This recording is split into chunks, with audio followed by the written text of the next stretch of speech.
Thank you all for turning out tonight. This is the Deepening Hara. It's actually the second of two sessions that I'm doing for the 90-day challenge. And welcome particularly Roshi from Hawaii. And let me begin. I have some questions. So can you just show of hands? Who is participating in the 90-day challenge? Got 1, 2, 3, 4. Marcella. We have some stills. Okay. And who was here when I gave my first talk for the 90-day challenge? We got 1, 2, 3, 4, 5. Okay, not everyone. We'll see. Because okay. So then, for again, show of hands. For who is this their first Hara development session? Either drop in or with me. Okay, we have 1. Oh, okay, good. So, so Andy, for you, you're going to miss some of the background. We can back channel another point or go through that. So, just one thing, I don't see this as a talk. This is, I want to focus on the experience, particularly of the Hara development exercises, which some of you might know. I've been developing, or I can't take credit for all of them, but I've been trying to put together over roughly the last 10 years, I'd say. But the most important thing, I want to begin, does anyone have questions about A, Hara development, or B, specifically about the exercises that I introduced last time or we've gotten along the way? So that's really the most important thing. If you have questions about how to breathe and how to do this, let's do them, and maybe you can weave them into the exercises as we go along. So, any questions? No? All right. Okay. So then let me just a couple things. I don't have this set up in lecture format, but I do want to talk about one thing. Is everyone sitting with a belt? Or let me put it this way. Is anyone not sitting with a belt? I know Roshi does not. Correct? Yeah. Let me say it again. Who is not? Okay. Have you, has this been covered in previous things, the importance of a belt? Okay, so that's old ground. But I would really recommend it, particularly for people in the beginning stages. Beginning, intermediate, and to advanced. It really, really helps. So whatever it's going to be, I would strongly recommend that you get one, sit with it, play with how you adjust it. Some of you might have written, my teacher used to call this a pocket Bible of Zen. It was so important. You could carry it along with you. You can put it under your clothes, do whatever. And that also shows kind of our religious side of things. This is our pocket Bible. So it all comes down to the body. All right? So then great. We can go over exercise routines today and see if we can tweak things. So the way I like to begin is, this is for Roshi's benefit. I call this a poor man's Hara meter.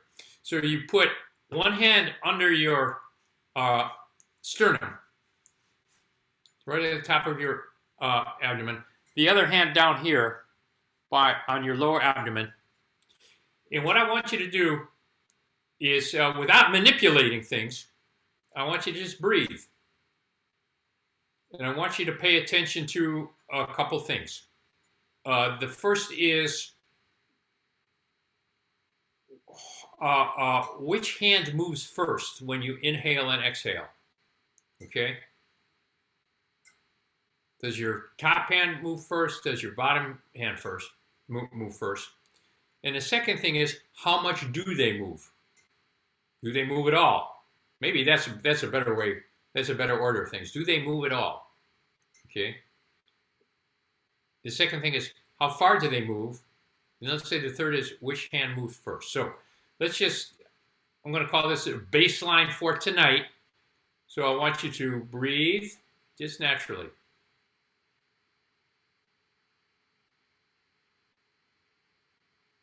So do your hands move? If so, how far? How much? Which hand moves first?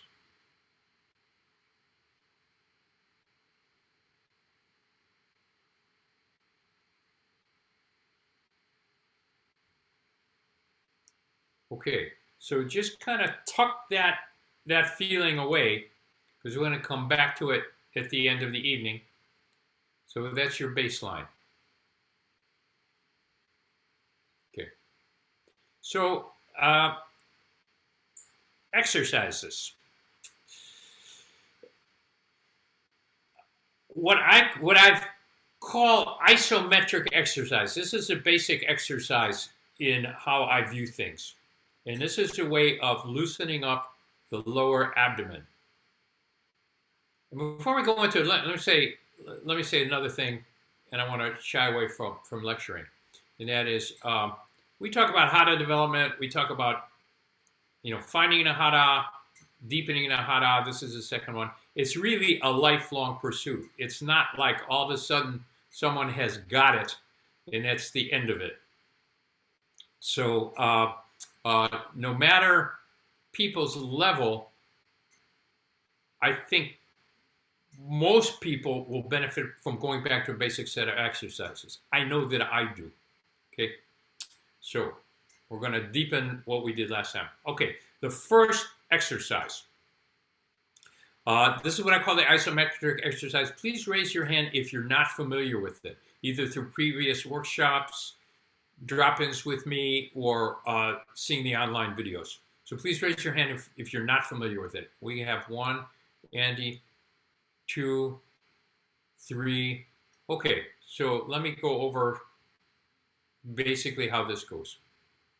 And just for background, I came on this through something called progressive muscle relaxation.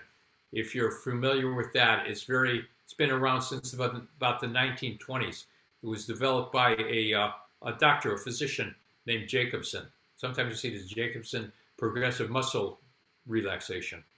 And this was possibly the first Western relaxation, modern Western relaxation exercise. And what Jacobson did was have people tense sets of muscles in their body, starting with their fist.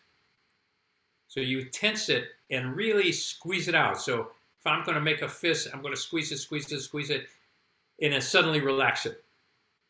And part of the theory behind that is that it's easier to learn to contract a muscle than to relax it. And then also by tensing and relaxing and paying attention to the difference between tension and relaxation, you can have that sense of relaxation spread. So in progressive muscle relaxation, you start usually with both fists, then forearms, then whole arms and shoulders, top of the head, and then you wind up doing the whole body. And to go through the whole set of Jacobson, the whole process of Jacobson exercises could take 20, 30 minutes. But then he would teach people that they could, once they got that down, they could abbreviate it so that just by clenching their fist, they could learn to have the relaxation spread through their body. And in the early days of behavioral therapy, they would teach people this and then have them, you're in a tense situation, like whatever it is, tense and relax your arm, and then your body knows how to relax. So it hit me one day that we can do this with the lower abdomen, because one of the challenges about Hara breathing is that most people don't pay a lot of attention to that area of the body, and we don't have that much proprioception among that in that area.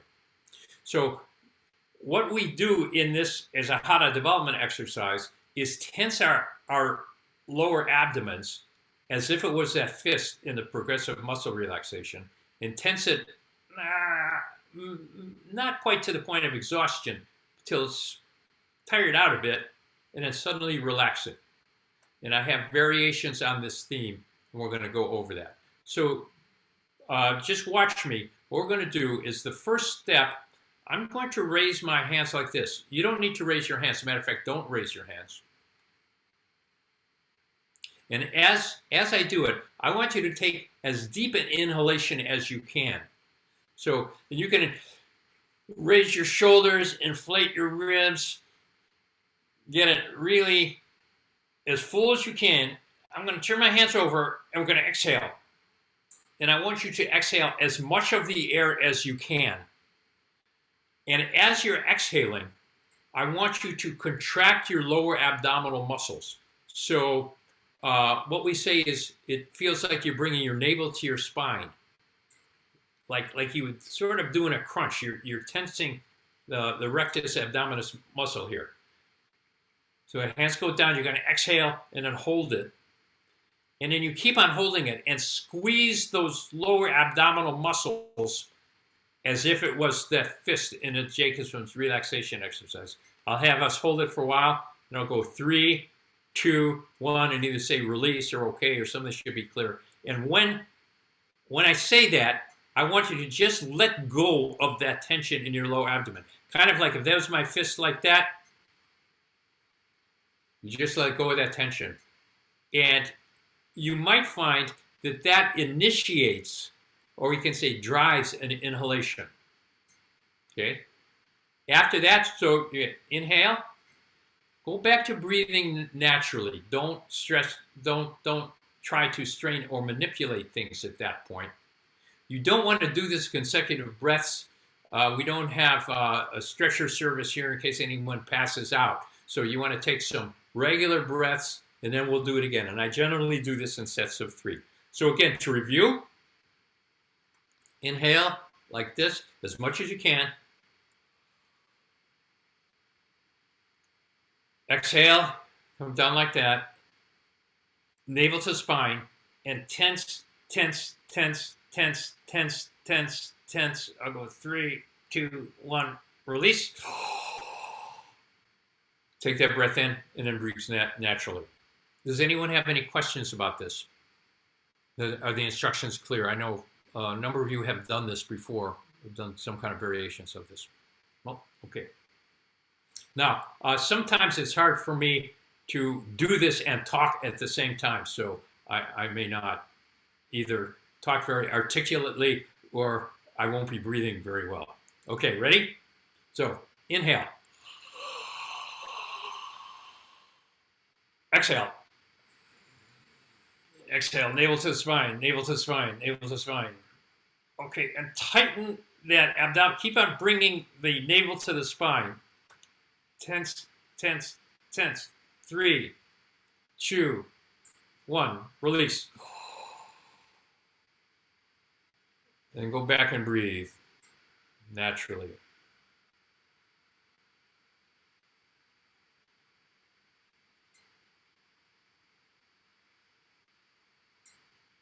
Just take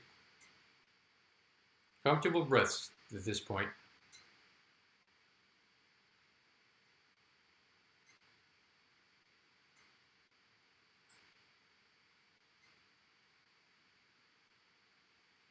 Yeah.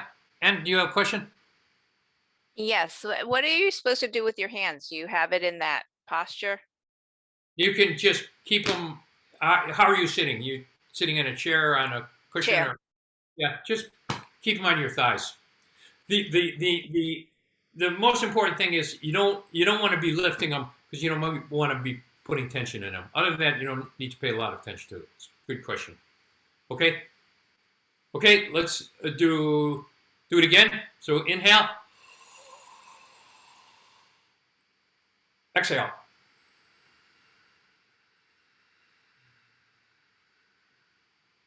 Navel to the spine.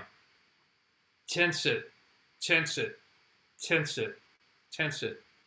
3, 2, 1. Release.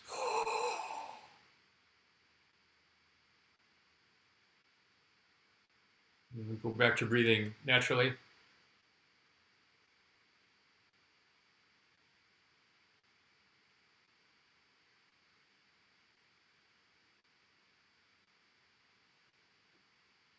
And we're going to do it one more time. Inhale. Exhale.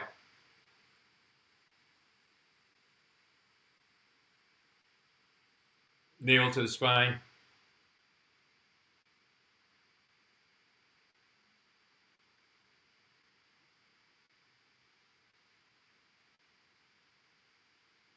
Three, two, one.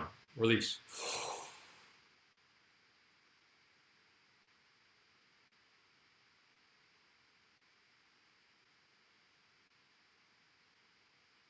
Okay, breathe naturally.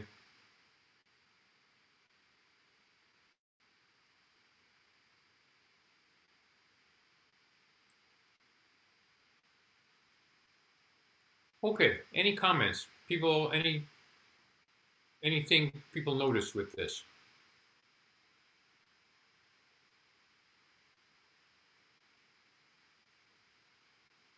Just go ahead and chime in if you want. It seems like the more you like contract, the more air you take in afterwards in the next breath. Yeah. Yeah. So I think what happens with that's a good observation. The more you tire the abdominal muscles out on that after the inhalation, the better relaxation you get. And that's a relaxation that drives the inhalation. Yeah. Okay. Anyone else?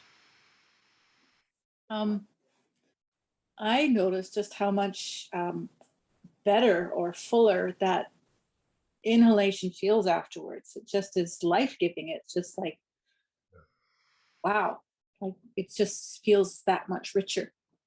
Okay. Good.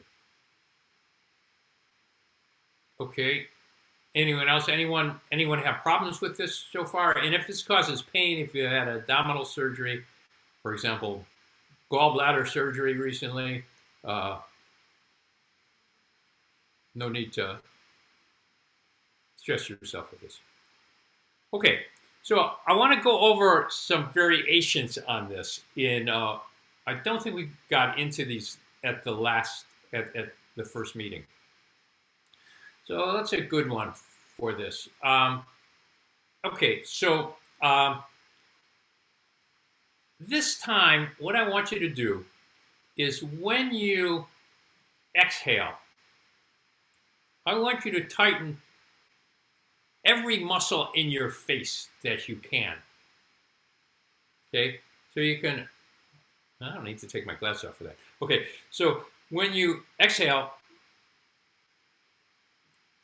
tighten everything up like that. And as you're continuing the tension on your low abdominal muscles, you're increasing that tension in your face. And same deal, 3, 2, 1, release. Let your face go with your abdomen. Natural inhalation, okay? So let's get some ugly faces here. We'll see if I can talk my way through this. Okay, ready? Inhale. Exhale. Yeah, I can't talk into this. So scrunch your face as much as you can. Tighten everything. Yeah, oh yeah, till your face hurts. Okay, 3, 2, 1, release.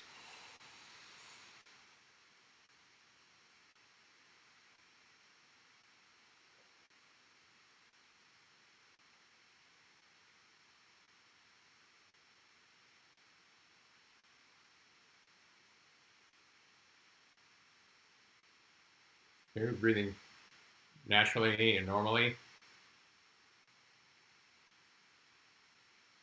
Okay, let's do it again. Inhale.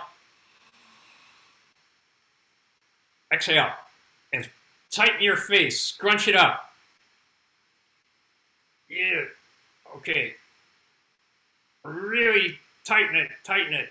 3, 2, 1. Release. Inhale.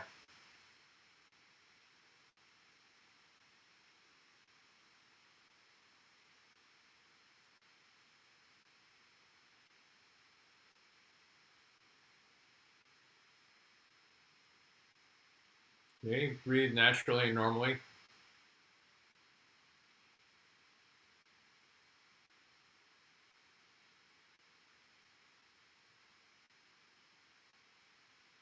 Okay, and again, inhale.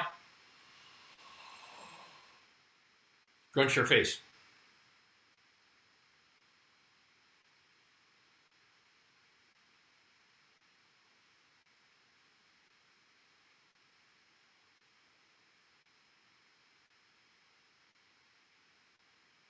Three, two, one. Release.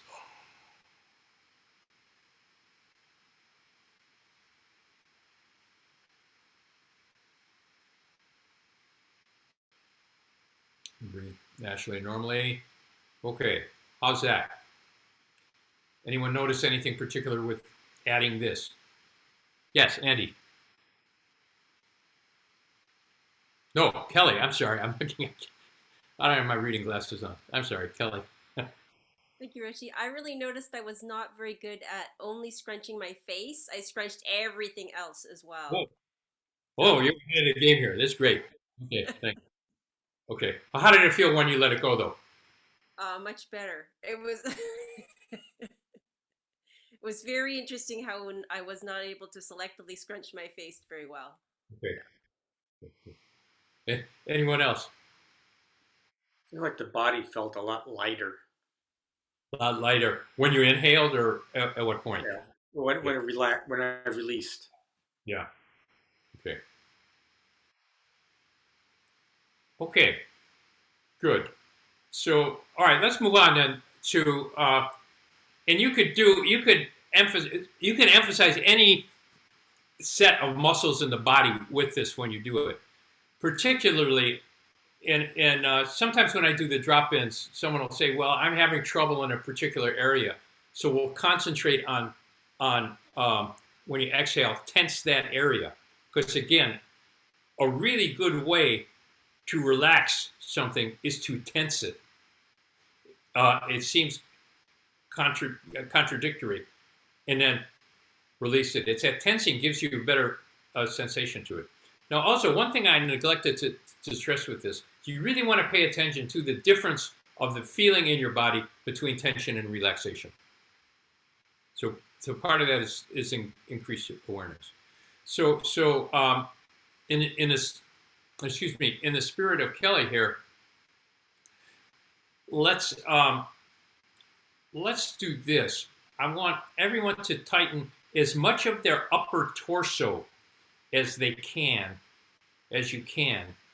when you exhale. So ball your fists. You want to clench your biceps, scrunch your face, whatever it is. Let's say from the tendon up. So roughly 1 inch below your navel.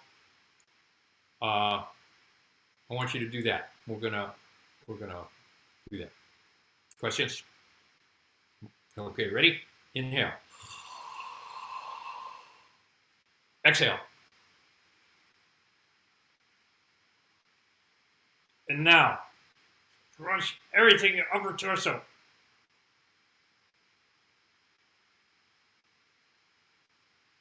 Three, two, one, release.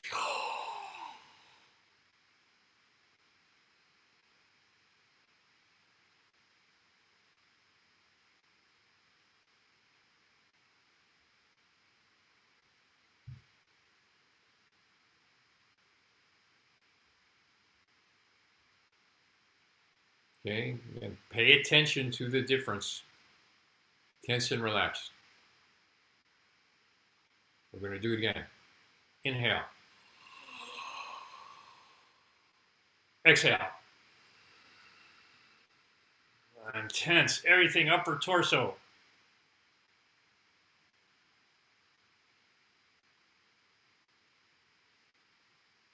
Three, two, one, release.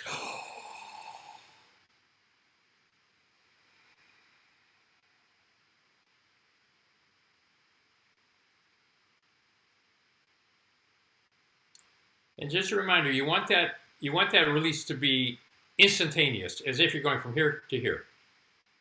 Okay.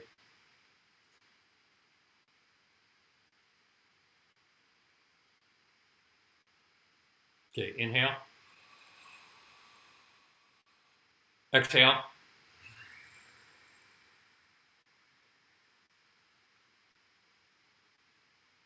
Very tense. As much as you can. Upper torso. 3, 2, 1. Release.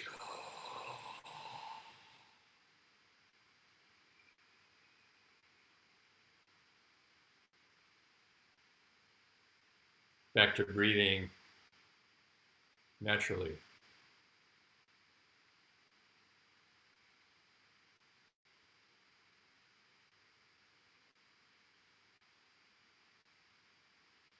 Okay. Did this add anything for anyone? For me, it's really helpful to that one. It helps me relax my ribs. Yeah. For me, when I do this, I naturally I come in like this, so I'm really working these intercostal muscles. So then, when they release, I feel this sense of expansion in the ribs that I didn't quite before. Anyone else want to comment? Yeah, Anne. So I found the below, like the pelvic area, just wanting to join the tightening as well. And I don't know, it made me aware of that, I guess. Because that's next. So, okay. And in some ways, these things, it's an artificial separation of parts of the body. In that you could just do this by tensing everything, but the pelvic floor muscles become very important in zazen and with this, yeah, with this and in zazen. I experienced the same as Anne, but the other thing I noticed was just this general feeling of softness in my arms. Just Cool. felt so delightfully soft. Oh, good. All right, so let's move on. And what I want to do all the muscles of the body now, everything, but with particular emphasis this time on contracting the pelvic floor muscles. I assume everyone knows how to do that, or may I assume? So it's like squeeze your buttocks together. If you've done Kegel exercises for women, I understand it's that sensation. We're going to do this along with everything now. This is the whole enchilada. Same principles. Inhale, exhale. Going to tighten everything. Don't forget your face. And then we're going to do 3, 2, 1, an instantaneous relaxation. Okay. Question? Did I see hand up? No. Okay. Ready? Inhale. Exhale. And then tighten everything, including thighs, feet, and especially the pelvic floor.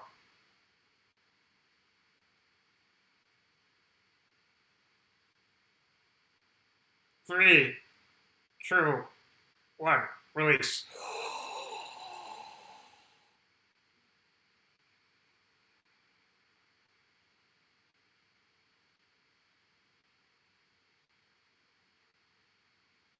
Okay, go back to breathe naturally and normally.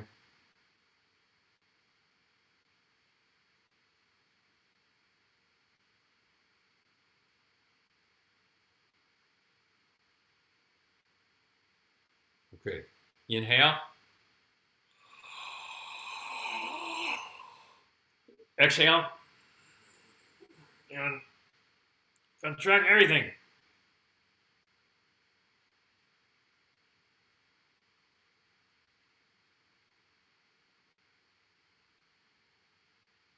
Three, 2, 1, release.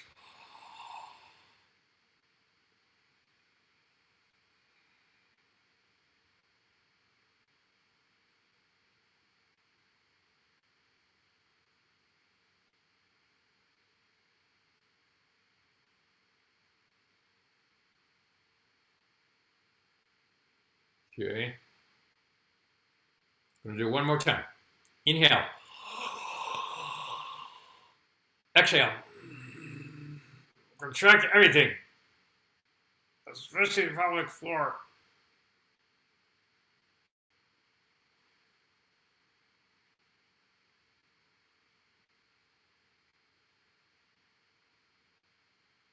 Three, two, one, release.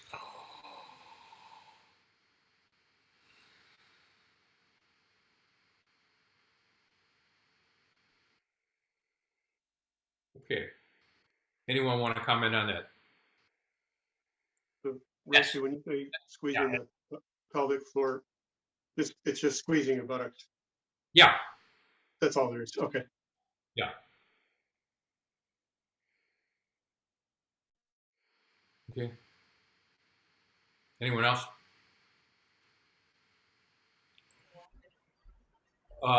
Yeah, Kelly. I think Honda Roshi had his mic open. Oh, go ahead, Kelly. Yeah. Yeah, I was just going to say, I found a wakefulness throughout my body. Like I remembered all my parts after that. Yeah. Okay, good. Good. Roshi, did you have a comment? Yeah, the most pronounced feeling is that things drop. Yes. Yeah. Yeah. Solid. Yeah.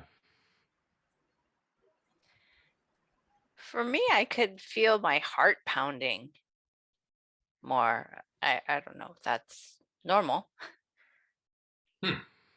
I think that well, I never paid attention to that, but probably the heartbeat accelerates when you're holding your breath and come up.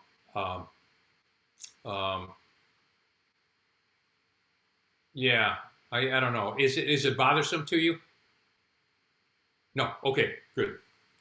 All right. So I wanna let's see how are we on time here. Oh man, time flies. All right. So I want to try one other variation, maybe one other variation on this now. What I want you to do is, and just watch me. We're going to inhale. When you exhale, I want you to come forward. You don't have to go down all the way, but what am I now? I don't know, 45 degrees or something like that. And continue. Make sure you contract your lower abdomen. You can contract any other muscles you want along with it. And you're going to hold like that. 3, 2, 1. And when I say release, I want you to release the tension and come back up. Okay? So again, you're going to inhale, exhale.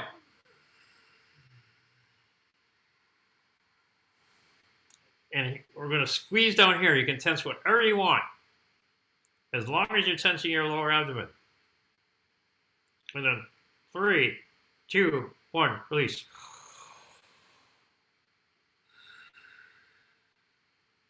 Okay, let's do it.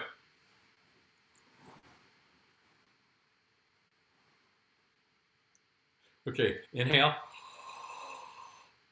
Exhale, come forward.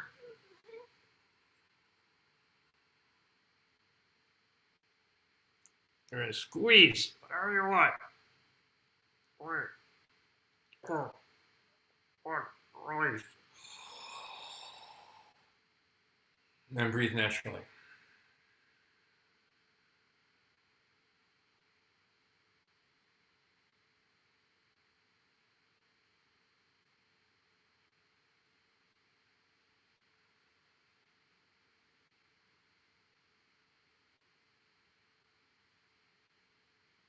Okay, again, inhale. Exhale.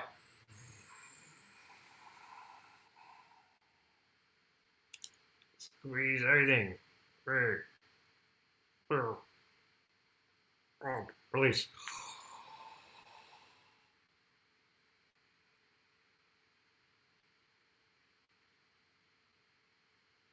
And when you come forward, you want to come forward from the waist.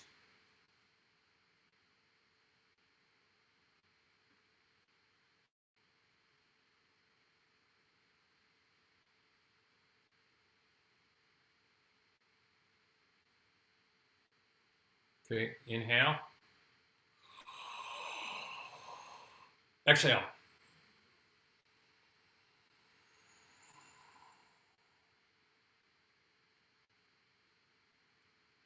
Three, two, one.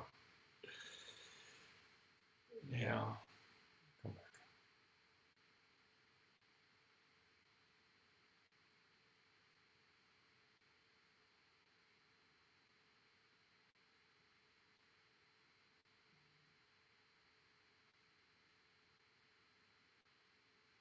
Okay. Anyone want to comment on this last set? I just feel a release of a lot of energy in my body. You say releases a lot of energy in your body. Yeah. Energy, you mean like tension? Or It's, yeah, tension, and I feel stimulated. oh, okay. Well, that's release. That's generating ki, and that's really significant. So it's a sense of vital energy. Does that fit? Yeah, I just feel like, yeah, I feel like I'm vibrating. Yeah. Okay. Yeah, that's great. Okay. Someone else. Go Roshi. This one might be my favorite. I feel like it allows me to focus on the front plane of my body, and I have like a twist in my torso, and it somehow straightens out my posture. Like when I'm doing the upright one, I'm a little bit confused because I'm tightening some of my back muscles and some of my front muscles, but this allows me to just focus on the Oh, okay. front, and then the weight just falls. Like it's Okay. helpful. Okay. That's great. Anyone else? Under Roshi. Can feel my diaphragm drop. Oh yeah. Really? Oh, okay. That's really something to have that proprioception. Okay, good. Now, what I find this one particular, this is also one of my favorites, and I find it's helpful to do after the other ones. And everyone's going to have their own idiosyncrasies. Everyone's idiosyncratic, and some people are more idiosyncratic than others, I guess. So this does a couple things. The in Zazen, in my experience in talking to other people, that all these exercises, the dropping of the tension in the lower abdomen after you tensed it, replicates the feeling of how the abdomen relaxes in inhalation in Zazen, because it's just done very naturally. Okay. For me, this exercise really facilitates that.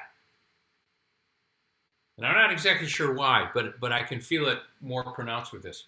But also, and I wasn't fishing around, but sometimes people will say this. When I do this, I find without thinking, it puts me right in the proper Zazen posture in terms of the tilt of my body this way. And that just comes from setting the breath correctly. And it's like I can do it without having to think about it. So I don't know. Other people have the experience fine. If not, could be just my idiosyncrasy. I experienced what you were talking about after the first one. Yeah. Where just the lower abdomen, I found myself sitting up a little bit taller and more full head. Yeah. Okay, good. All right. I want to move on to something else, unless there are any questions or things come up. So this is a newer exercise in what I've been doing. In what it is this. So just watch me first. I'm going to place my hands with my fingertips like this right under my ribs, kind of like I can dig in under my ribs. Okay. And then I'm going to start kind of close to my sternum. Don't want to do it straight on like that. For some reason, that's uncomfortable for me. I think it is. I don't know why. So just kind of, right like this. Yeah. I'm going to take a deep breath. And when I do it, notice I'm purposefully expanding my rib cage. And then when I exhale, I push in. So I'm actually pushing in with my fingers under my ribs. The inhalation. And then when I inhale, again, I massage them like this and it pushes out. So let me go over that again. Place the fingertips right like at the base of the ribs, so it feels like you could scoop under. Inhale. See the hands come out. And exhale, I push my hands in. So it's like I'm going deep in there. And then, actually, before I start exhaling, I start massaging like that. Then I inhale and ribs out again. And what we're going to do is we're going to do this and we're going to walk our hands out. Again, always right under the ribs, but till about here. Okay.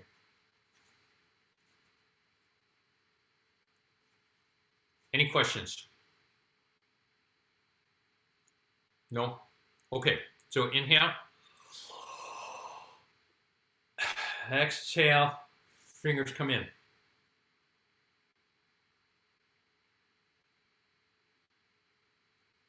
Okay, before you start to exhale, massage like this. And inhale, hands come out. Okay, breathe. Non-force naturally, couple breaths.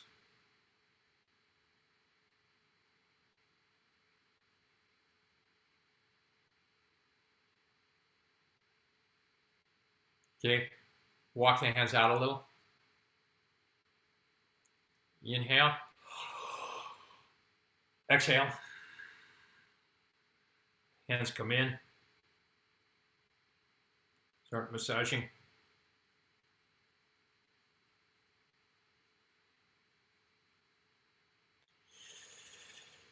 Inhale, hands come out.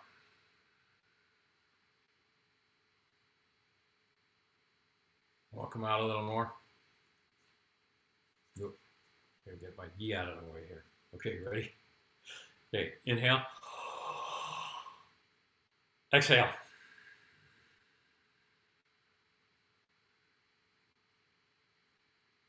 Okay, start massaging.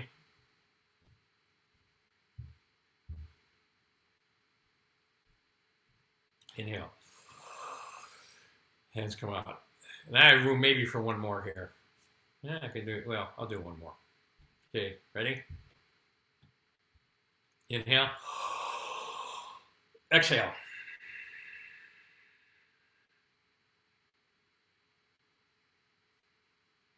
Oh, I'm getting ahead again. Okay, now massage.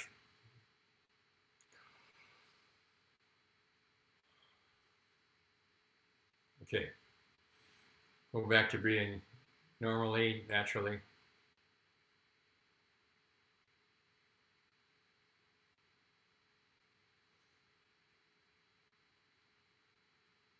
Okay, comments on this? Does do anything for anyone? Yes, Anne.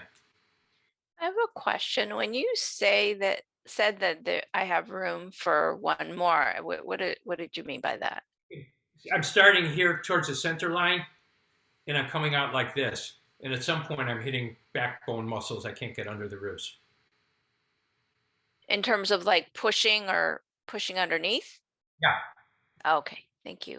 If I go too far back, I can't do it. So for me, I end right about here. Okay. Yeah. Anyone else? Comments?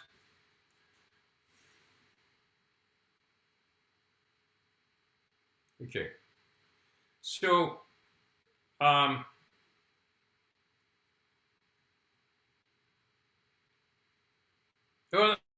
actually, before we leave this, Did people feel any benefit from this exercise? Yeah. Okay. Just all right. Good. All right. So far, I've been focusing on inhalation. And for those of you who've had instruction in Hara breathing, I guess everyone here has, or you've read about it. You know that for what we call Hara breathing, the lower abdomen should be expanded pretty much throughout. Okay.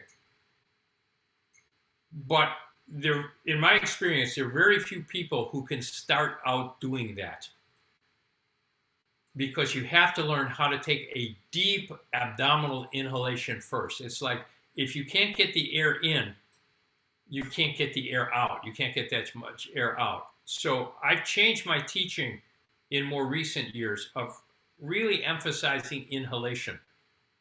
Again, if you can't do an inhalation properly, you can't do Hara breathing. Now, how to make the transition from abdominal breathing, and for those who don't know, abdominal breathing is the lower abdomen going in and out like this, to Hara breathing, where it stays expanded like that, is very difficult. It's a challenge, I should say. And I haven't found a quick fix for it. But I want to introduce two exercises I think could be helpful. Now, my teacher, and Hunter Roshi, correct me if I'm wrong about this, what's your recollection? Hunter Roshi used to say that with proper Hara breathing, this area right under the sternum should be soft and concave. And if you look at statues, some Buddhist statues, and the Nyo, the temple guardians, see that very pronounced. If you want to see a real good example of that, on my blog, haradevelopment.org, I have a video of a certain shakuhachi teacher without a shirt on who illustrates this magnificently. We won't ask him to do it now out of propriety, but I strongly recommend that you look at that video, because it's really a phenomenal example of what happens right under here. Okay, so in my experience, or as I would describe my experience, the exhalation is actually initiated from this area right under the sternum. And there's a slight contraction with that. And it took me, I'm a slow learner. It took me a long time to both figure that out for myself and then to put it into my teaching. So, and again, most people don't have a lot of sensation or proprioception there. But here's an exercise that I have added more recently. I find helpful for myself, and I've gotten good feedback from people. So again, I'm going to demonstrate. I'm going to keep my hands right about like this. So my fingertips are right under my sternum. I'm going to inhale. And I'm going to try to initiate my exhalation by pushing here. So kind of like we did before with the first part of that last exercise, but I'm going to use it to drive, maybe initiates a better word, my exhalation. So this gives an external sense of that. So again, I'm going to inhale and then push down, exhale. Let's even push in throughout the exhalation. Is that instruction clear? Okay, let's do it. Okay, ready? Inhale. Exhale, push. Don't worry about the length of the exhalation so much. Then inhale. Keep your hands there, take a couple intermediate breaths.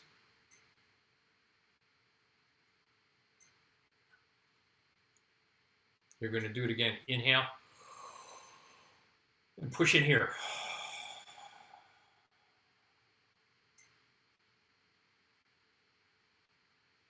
Inhale. Couple of regular breaths.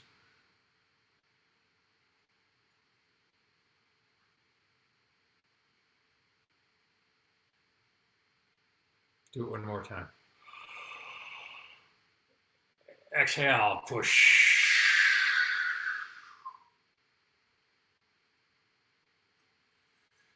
Then go back. The feeling is if you figure like you have a water balloon and you're just pushing the top of it and then things bulge out down there, from the pressure. Okay, any comments on this one? Or reactions, feelings, questions? That was the first time I felt real motion in the lower stomach for myself. Was when breathing in after pushing down, that expanded first. Yeah. Okay, good. Good. So Roshi, is your lower abdomen supposed to be extended the whole time, both in and out? I wouldn't worry. I mean, ideally, yes, but I wouldn't force it. This is really to isolate this area. If it's staying out, icing on the cake. Okay. But we're not forcing it out muscularly, like, and holding it, No. like hard or something. No. Right. Yeah. Oh, thanks. Okay, this is a good question. What were you doing with that? Me? Yeah. I mean, yeah, I'm sorry, go ahead. No, I was just focusing on my hands, but I was wondering if I should hold my lower abdomen out rigid during the exhalation. Hold it out rigid. And if I understand that correctly, I if anything, I'd relax it. Okay. Anyone else have a question or confusion? Let's just do a couple more of these to try it that way. Okay, ready? Inhale. Exhale.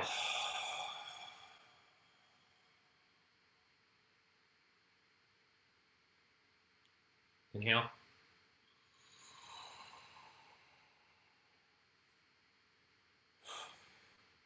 Okay. Back to normal breathing. Inhale. Exhale. Push, initiate here.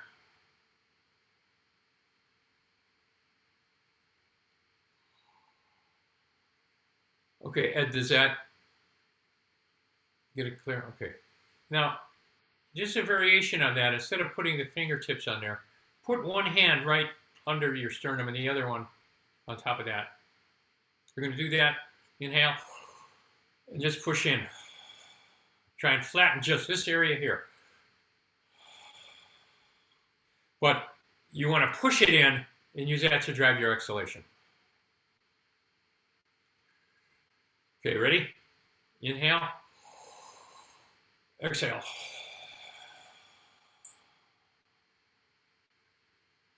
Inhale.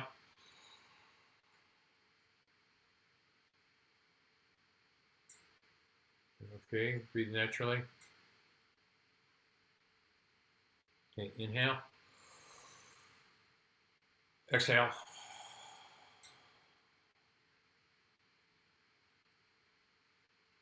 Inhale. Breathe naturally. Inhale. Exhale.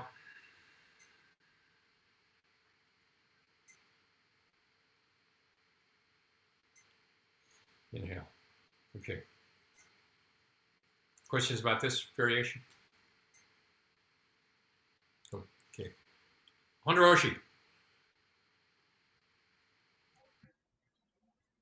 I think by doing this, it will accelerate the learning of Hara breathing, because really what moves is that area. Yeah. And if you really can feel when you breathe, that's the place that's moving, you're on the right track. Yeah. And I feel I was barking up the wrong tree in my teaching because I was emphasizing too much lower abdomen. And this was very much an afterthought. So it changes that. So I'm glad to have that verified by you. And the whole point of these exercises is both to try and accelerate learning Hara breathing and then deepen it. And deepen it is a lifelong thing. Yeah, well, okay. Okay, thank you. We go to 8:45 Central Time. Let's go, Roshi. Yes, I agree with Honda Roshi. I've never taught anyone Hara breathing that way. Like, and it makes a lot of sense. It's like Yeah. a revelation. Yeah. Verified by two people here. I did want to. Okay, I just want to introduce one. Roshi. You mentioned that you tended to emphasize the lower, and I think we all did that until we found out that it's the, that portion where we were pushing in, Yeah. that is the place that's supposed to remain soft. Yeah. Yeah. That's very important because, as martial artists, everything is make it hard. Right. No. Right. For me, I feel I was doing it without paying attention to it for a long time. I mean, that's what I thought and it really wasn't until I think actually watching the video of you was instrumental for me in terms of making that shift. I don't remember how long ago we did it, but I think that was a shift for me. So again, for everyone, I strongly recommend look at that video. It kind of blows me out of the water. Okay, I was actually, it might be enough for the exercises tonight. I want to, let's just do baseline here. So we're done with the exercise portion of the evening. So as we were in the beginning, put your one hand right below your sternum. That's at the area we've tried to soften, and the other in the lower abdomen. And I want you to breathe whatever way feels right or comfortable for you. And now, I want you to pay attention to four things. The first is, do your hands move? The second is, how much do they move? Third is, which hand moves first? And the fourth is, do you feel different than when we did this at the beginning of the evening?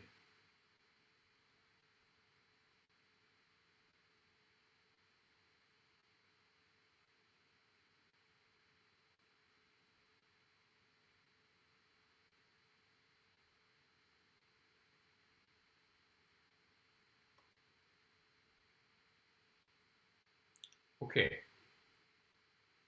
What do people notice?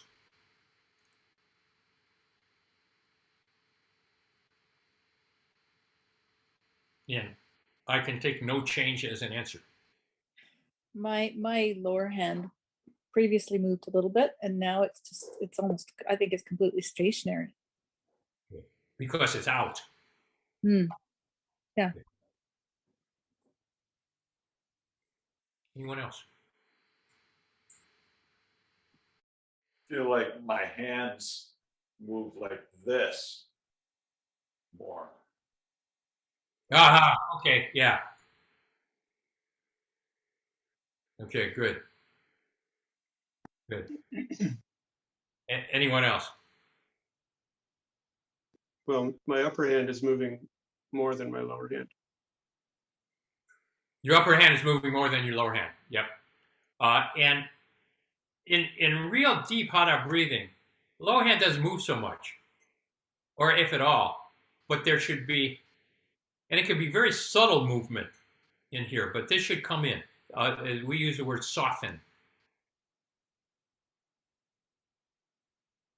Yeah, okay, great. Okay, good. So just tuck those feelings away, the difference between this and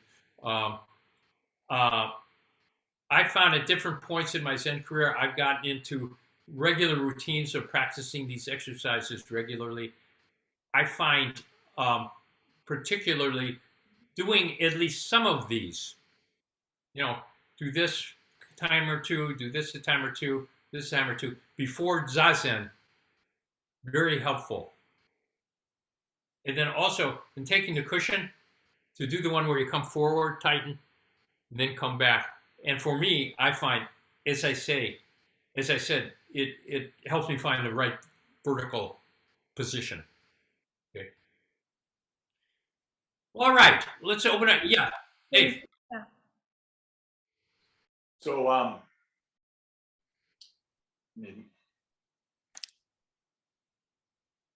this below the ribs Yeah. stays soft. Is that right? Yeah. And then, like, kind of in front of the sacrum, like dantian, whatever you want to call it, is that more firm?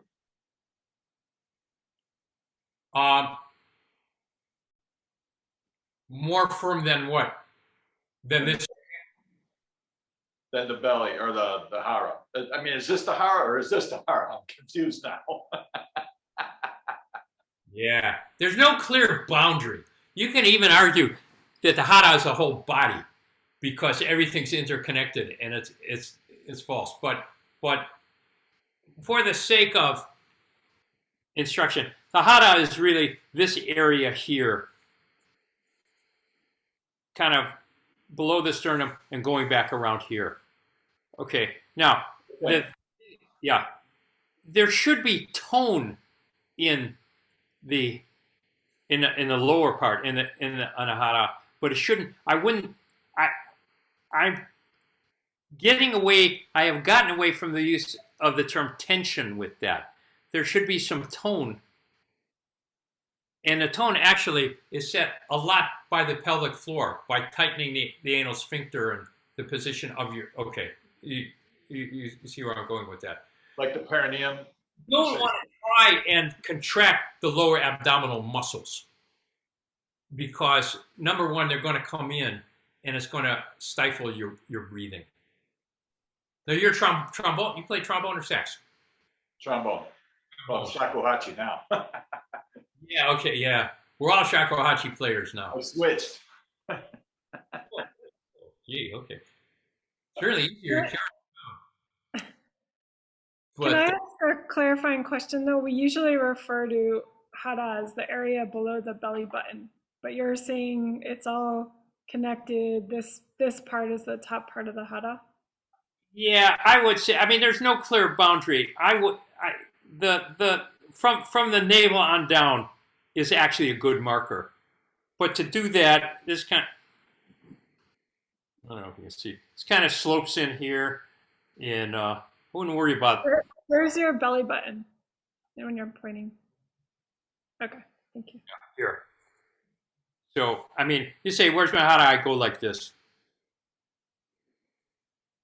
But I wouldn't worry too much about those distinctions. Kind of the more important thing is this softness here, and this comes in. Handa Roshi. Yeah, I think hara refers to a larger area.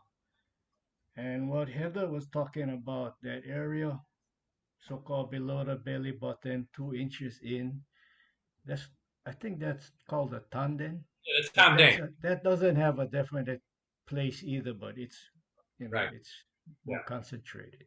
And the tanden is actually, when we say, where's your tanden?